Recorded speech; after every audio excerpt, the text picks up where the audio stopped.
Você também ficou aguardando a música entrar, né? No finalzinho deu certo. Bom, você pode acompanhar essa mensagem se tem um aplicativo Bíblia da YouVersion ou Bible.com. O resumo da mensagem está lá, é só clicar em eventos agora.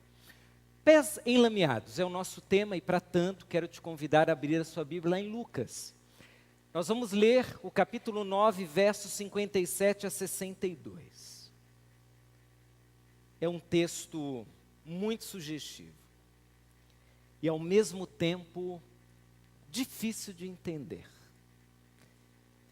Diz assim: quando andavam pelo caminho, um homem lhe disse: eu te seguirei por onde quer que fores. Jesus respondeu: as raposas têm suas tocas, e as aves do céu têm seus ninhos, mas o Filho do Homem não tem onde repousar a cabeça. A outro disse: siga-me. Mas o homem respondeu: Senhor, deixe-me primeiro ir sepultar meu pai. Jesus lhe disse: deixe que os mortos sepultem os seus próprios mortos. Você, porém, vá e proclame o reino de Deus. Ainda outro disse: vou seguir-te, Senhor, mas deixa-me primeiro voltar e despedir-me da minha família. Jesus respondeu: ninguém que põe a mão no arado e olha para trás é apto para o reino de Deus. Você já viu alguém entrar na lama e não se sujar? É difícil. Imagine uma lama, um lamaçal aqui à frente, e eu pregar no meio dele. Pelo menos a sola do sapato vai sujar. Agora imagine eu andando no meio da lama. Me imagine vivendo num lugar enlameado. Você consegue imaginar alguém que está no meio da lama, mas não se suja? Ele passou pela lama, mas quando chega do outro lado, você diz: mostra a sola do pé. Ele mostra, está limpinho. Imagine alguém dizendo: eu vivo na lama, mas você está tão limpo. Como pode? Como você, pisando na lama, continua limpinho? Como você, pulando sobre a lama, continua limpo? Como você, rolando sobre a lama, está limpo? Essa imagem não combina com a realidade, porque a lama suja. Se você pisar, se você rolar, se você cair, você vai se sujar. Tentei achar uma ilustração mais bonita para falar sobre envolvimento no reino de Deus, mas nenhuma foi tão forte como essa. Andar na lama, estar na lama e se sujar é uma boa ilustração para o tema envolvimento com o reino. Por outro lado, estar na lama e não se sujar ergue um questionamento. Será que é possível você estar dentro de uma realidade, mas não ter sinal algum de que está lá dentro? Melhorando agora, para você não sair daqui apenas com uma ideia de lama, será que alguém consegue ser cristão sem se envolver com o cristianismo? Sem se envolver com Jesus? Será, irmãos, que alguém consegue ser cristão, mas continuar do jeito como era antes de conhecer a Jesus? Queridos, nós olhamos para a palavra de Deus e se tem algo que se destaca no Novo Testamento, é o seguinte: se você é um cristão, você tem que se envolver com o reino de Deus. não é opcional, não é uma contingência, é uma realidade que decorre simplesmente do fato de que em Cristo Jesus nós somos novas criaturas. De modo que, ainda que a imagem não seja muito bonita, o cristão é aquele que se suja, no sentido em que acabei de explicar. E se você achar algum vídeo no YouTube, só com essa frase, então você já sabe que ela tem um outro contexto. Que alguém vai lá, corta e diz: o pastor Guilherme pregou que o cristão tem que se sujar. Vamos imaginar que... Imaginar não, nós somos cristãos. Vamos imaginar que, sendo cristãos, ainda que Jesus tenha nos transformado, nós não nos sujamos, nós não nos envolvemos, nós conseguimos passar ilesos pelo cristianismo, ilesos por Jesus, ilesos pela palavra de Deus. Você aceitou a Jesus há 30 anos e diz hoje: ó, até agora eu não me sujei. Até agora não tem um sinalzinho de Jesus em mim. Até agora meu comportamento não tem um traço que mostre que Jesus Cristo vive em mim. Irmãos, que tipo de cristianismo é esse? Onde as pessoas são as mesmas. Que cristianismo é esse? Por certo, não é o cristianismo que brota do próprio Jesus. Porque o homem e a mulher que se encontraram com Jesus, eles têm a marca do Senhor Jesus. O homem e a mulher que conhecem a Jesus passam a viver os valores do reino, do qual agora fazem parte. O reino de Deus. Mas o que acontece hoje, irmãos, é que é uma busca da parte de vários evangélicos brasileiros por um cristianismo que não exige envolvimento. O cristianismo onde eu consigo passar ileso. O cristianismo onde eu, inclusive, escolho a igreja que me oferece mais facilidades e menos responsabilidades. É mais ou menos o cristianismo onde o ego e não Cristo dominam. É o cristianismo limpo, usando a imagem da lama.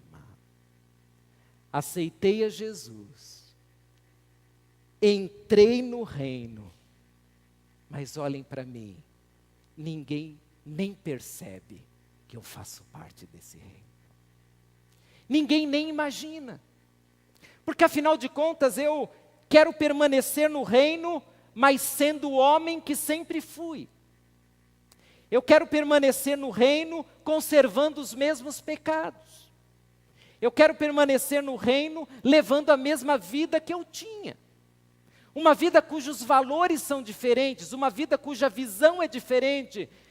Eu quero o reino apenas para a salvação, mas não para a vivência dos valores. Querido, Deus quer que nós nos envolvamos com o reino. Jesus quer que nós nos envolvamos com Ele. O apóstolo Paulo, quando fala sobre igreja, sobre reino, várias e várias vezes, é a mesma imagem, são novas pessoas. Pessoas que estavam debaixo de uma dominação e agora vão para outra. Pessoas que pertenciam a um reino e agora vão para o outro. Pessoas que tinham uma vida, mas agora têm outra. Jesus não fala dessa religiosidade de culto ou de fachada, mas Jesus fala de uma nova vida. E esses que têm uma nova vida, então eles se encontram para cultuar e para celebrar Jesus. Você precisa sujar os seus pés e sujar o seu corpo inteiro.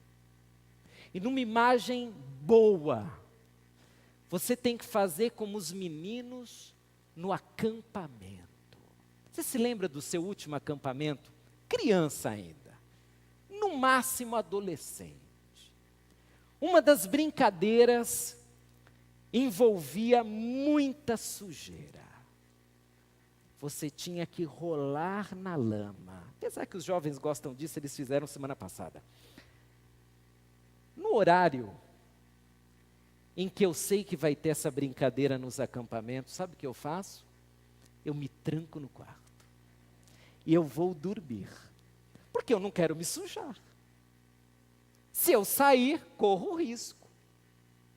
E o risco é tão grande que eu não preciso estar perto da lama. Alguém que passou pela lama, sujou-se, chega perto de mim, que estou do outro lado do acampamento, e diz: eu te amo, me dá um abraço. Duvido que seja verdade. Não é.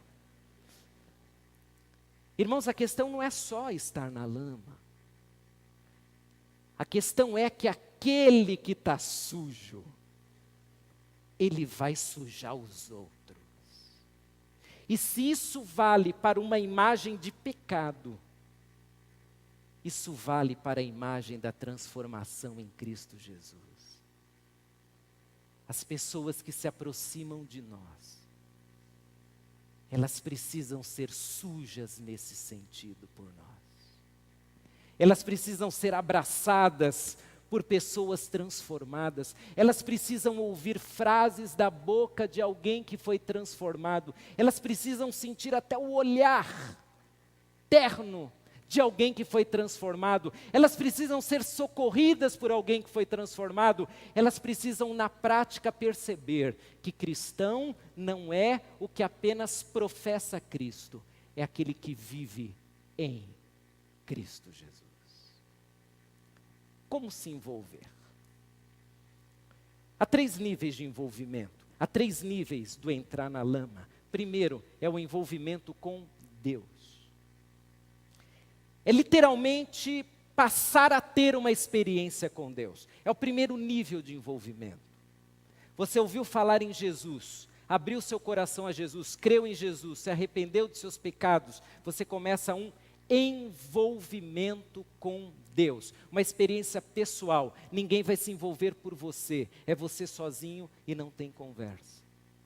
Salvação individual e a sua vida diante de Deus, transformada ou não, ela será vista dessa forma: você e Deus. Esse é o primeiro tipo de envolvimento. E nesse tipo de envolvimento, eu quero destacar o seguinte: todo envolvimento exige tempo. Não há envolvimento sem tempo. Você consegue, no casamento, viver bem com seu cônjuge, se não dedicar tempo a ele? Não vai conseguir.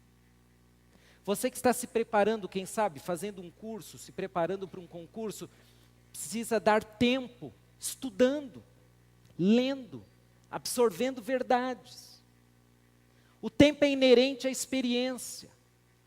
Se você não tem tempo com Deus e para Deus, lamento dizer, você não terá um grande envolvimento com Ele. E no texto você percebeu, 3 personagens se aproximam de Jesus, mas nenhum deles, naquele momento, tinha tempo para Jesus. Agora não. Primeiro eu tenho um compromisso familiar. Primeiro eu tenho uma coisa a resolver. Irmãos, quem aqui tem a vida totalmente livre em sua agenda? Nenhum de nós, nem o vovozinho. O vovô cuida do neto.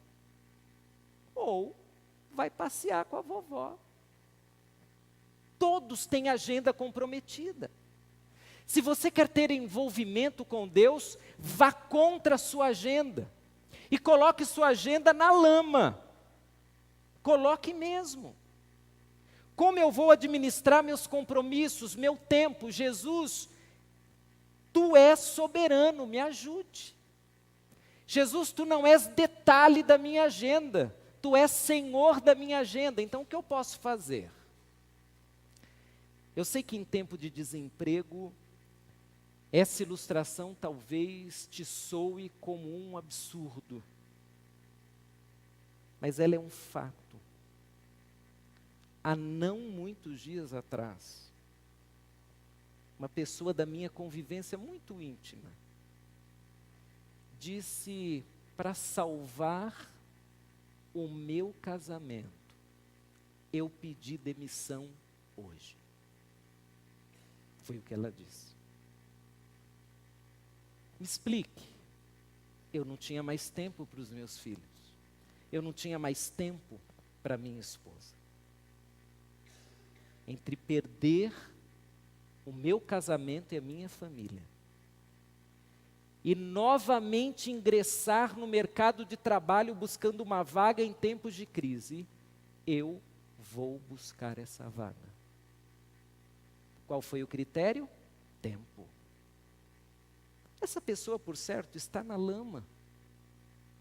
Ela está impregnada de Cristo e ela entendeu que não há outro jeito senão valorizar aquilo que é prioritário, o que vem antes. Envolvimento com Deus é a primeira entrada assim na lama. Segundo tipo de envolvimento é o envolvimento com a família de Deus. Agora não é mais apenas você e Deus, é você, Deus e nós. Esse pessoal aqui, nós. Gente que tem um perfil, uma história, um temperamento, mas gente que se nivela em Cristo Jesus. Sabe qual é uma grande dificuldade que nós temos na convivência como família de Deus? É que tem alguns que estão no meio da lama. Tem alguns que estão com um pé na lama e um fora. E tem alguns que estão totalmente fora, olhando lá e dizendo: para que isso? Para que se sujar assim? Para que ser um cristão dessa forma? Não precisa. Eu já abri meu coração para Jesus, vou para o céu e está acabado. Não quero saber de reino de Deus, de igreja, de família. Não quero saber de culto, não quero saber de doar-me, não quero saber de servir, não quero saber de dar o meu testemunho, não quero saber de ajudar o meu próximo, não quero saber de amar. Eu já tenho o que eu quero, eu sou salvo e acabou. Bem, se você pensa dessa forma, é melhor você ler a Bíblia. Porque com uma boa exceção de um bandido preso lá a uma cruz do lado de Jesus, tirando essa boa exceção, o que nós vemos no Novo Testamento são pessoas que, conhecendo a Jesus, mudaram de vida. Que eu saiba, ninguém vai morrer aqui nos próximos segundos para resumir toda a sua vida cristã na salvação de sua alma. Jesus nos chamou para juntos estarmos aqui, para juntos vivermos essa realidade. Vale até um dar um empurrãozinho no outro para se sujar mais. Porque é para isso que nós fomos chamados. Um envolvimento coletivo. E nesse tempo de sem igreja, não igreja, oposições ferrenhas à igreja de Jesus, devemos sempre lembrar: a igreja não fomos nós que inventamos. Deus a inventou. Está lá na Bíblia. Há muitas coisas que nós inventamos em decorrência da essência da coletividade convertida chamada igreja. Mas quem inventou a igreja foi Jesus. Talvez você tivesse uma ideia melhor, eu não tenho. Mas a verdade é que Jesus é quem inventou a igreja. Olha que interessante. A criação da igreja não é ideia humana, é de Jesus. A pós-modernidade trouxe a opção de sermos cristãos sem pertencermos a uma igreja, sem nos sujarmos juntos. No Novo Testamento essa opção não existia. Os primeiros batizados no Pentecostes sentiram necessidade e ao mesmo tempo alegria em se unirem como igreja. O movimento do sem igreja é uma agressão teológica e igualmente uma artimanha maligna. Você já se decepcionou com a igreja? Não precisa levantar a mão. Seja bem-vindo ao time. Eu já me decepcionei várias vezes. Eu já saí chateado depois de uma conversa com um irmão em Cristo. Irmãos, nós já fomos feridos na igreja. Mas sabe por que isso aconteceu? Porque todos nós estamos em um processo. Alguns já aqui dentro, outros dessa forma, outros fora. Todos igreja. John Stott certa vez estava pregando em Londres. E ele foi falar num congresso cujo nome era muito sugestivo. Decepção. Foi um congresso onde a temática seria essa, falar sobre decepção com a igreja. Primeira mensagem, ela durou talvez 30 segundos. Ele subiu ao púlpito, olhou os irmãos e disse: Deus me mandou aqui por um motivo. Ele me mandou aqui para desafiar você nesse momento a perdoar tudo que te feriu, que te magoou e que aconteceu dentro do contexto de uma igreja. Aí, ele desafiou os irmãos a orarem e eles passaram mais de 40 minutos orando. Pessoas que foram traídas dentro da igreja, maledicência as fez desacreditar da igreja. Pessoas que sofreram muito, que tiveram a sua história marcada da maneira mais cruel dentro da igreja. Eu não sou John Stott, nem tenho qualquer pretensão de me parecer com ele.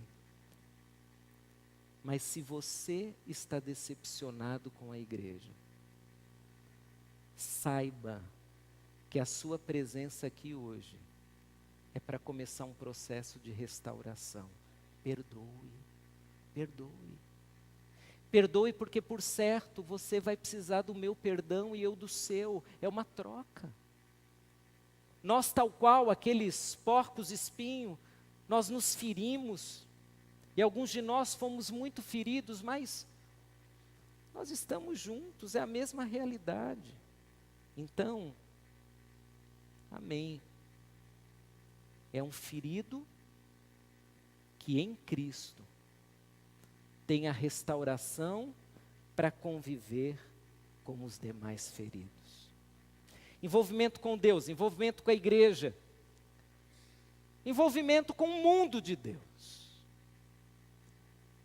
Agora a imagem de encerramento é maior. Agora é um verdadeiro dilúvio de lama, um transbordamento de lama. Primeiro você entrou só, aí você está comigo. Só que agora essa lama ela vai espalhando. E para onde eu vou sujando. Eu vou visitar a sua casa e eu piso no tapete branco. Tira o pé daí. Não tem jeito, irmã. Eu estou transbordando isso. Eu queria não te sujar, não tem jeito. E aí aquele médico, que tem lá 30 pacientes, cada um dos 30 que passa pela sua mesa, além de uma receita, ele leva um pouco do reino, ele leva a graça de Cristo, ele leva uma mensagem transformadora. Aí, aquele outro, que foi procurar um advogado, apenas isso. Ele encontra um advogado imerso no reino. E esse advogado testemunha para ele sobre a graça de Jesus. É o funcionário público, é o gerente do banco, é o professor, é a faxineira, é o estudante. Agora não estamos falando apenas num encontro semanal, não estamos falando em prédio, nós estamos falando agora de sal e luz no mundo. Nós estamos falando agora que apesar de alguns terem dito a Jesus, primeiro deixa eu resolver as minhas coisas e depois eu vou te seguir. Nós estamos falando o contrário, Jesus, conte conosco agora. Para onde quer nos mandar? Quero mandar vocês para a cidade de São Paulo. Zona Norte, Zona Oeste, Zona Sul. Você vai morar naquele prédio, ali na Avenida Brasleme, na Alfredo Pujol. Você vai morar no Imirim. Você vai morar em Perdizes. O que o Senhor quer de mim lá? Eu quero que você dê o que você recebeu de mim. Graça, perdão, amor, esperança, transformação. E aí, esse envolvimento com o mundo causa um impacto tão poderoso que pessoas começam a dizer: você precisa conhecer o meu médico. Ele é de qual especialidade? Ele é o especialista em me trazer esperança. Eu cheguei, meu diagnóstico foi câncer, meu diagnóstico foi terrível. Mas ele me deu esperança. Eu quero que você o conheça. Eu quero que você conheça o meu advogado. Porque sabe, eu cheguei lá, bati a mão na mesa, falei mal do meu marido, da minha mulher, eu queria divórcio. Você acredita que ele me fez mudar de ideia? Como pode? Sabe, eu quero que você conheça o meu professor lá da universidade. Olha, ele está ensinando evolucionismo, criacionismo, seja lá o que for. Mas sabe, quando acaba a aula, ele me dá uma outra aula. Uma aula sobre o futuro, sobre a minha vida. Você precisa conhecer o meu professor. Você precisa conhecer o meu vizinho. Meu vizinho, no momento em que eu estava precisando de socorro, ele se voluntariou. O meu vizinho, que ouvia música até a meia-noite, vinda da minha casa, do meu apartamento, na hora em que eu precisei, ele apareceu. Você precisa conhecer meu vizinho. Você precisa conhecer o gerente do meu banco. Tem alguma coisa diferente nesse pessoal. E aí, você precisa conhecer o agente funerário que eu conheci. Há um testemunho lindo de um irmão nosso, lá de Maringá, que eu tive o privilégio de conhecer. O Zezinho do Caixão. Porque era isso. Ele era o responsável por colocar a pessoa lá no caixão, levar para o velório ou levar para o cemitério. O Zezinho era disputado na cidade de Maringá. Porque o Zezinho tinha uma palavra de esperança. O Zezinho tinha uma palavra de Deus. Para algumas famílias que não tem culto na hora em que morre um ente querido. Tem briga, tem discussão. Há velórios terríveis, irmãos. Mas quando tem um Zezinho do Caixão é diferente. Porque é um Zezinho que está totalmente imerso no reino. É o Zezinho que disse para Jesus: Jesus, se tu tens algo para mim, eu vou fazer. Conte comigo. Hoje pela manhã, portanto, quero te fazer um convite. Talvez você esteja muito limpinho, meu irmão. Está na hora de se sujar. Muito bonitinho. É muito perfume. É muito perfume. É colarinho muito branquinho. Você tem que estar mais marrom. Você tem que estar cheirando a lama. Você precisa nessa imagem que garanto, você não vai esquecer. Você precisa estar sujo dos pés à cabeça. É você aqui, e sou eu do seu lado, e é outro do seu lado, e nós de mãos dadas dizendo: nós somos de Jesus. E quando a gente chega lá no nosso condomínio, pessoal, olhem para mim. Eu tenho a marca de Jesus em minha vida. Bem, pés na lama, total envolvimento. Esse é o desafio para você hoje. Envolva-se totalmente com Deus, com a igreja e com esse mundo perdido. Vamos ficar de pé, vamos louvar o nome do Senhor e vamos exaltar Jesus, razão da nossa vida. Louvado seja o nome dele.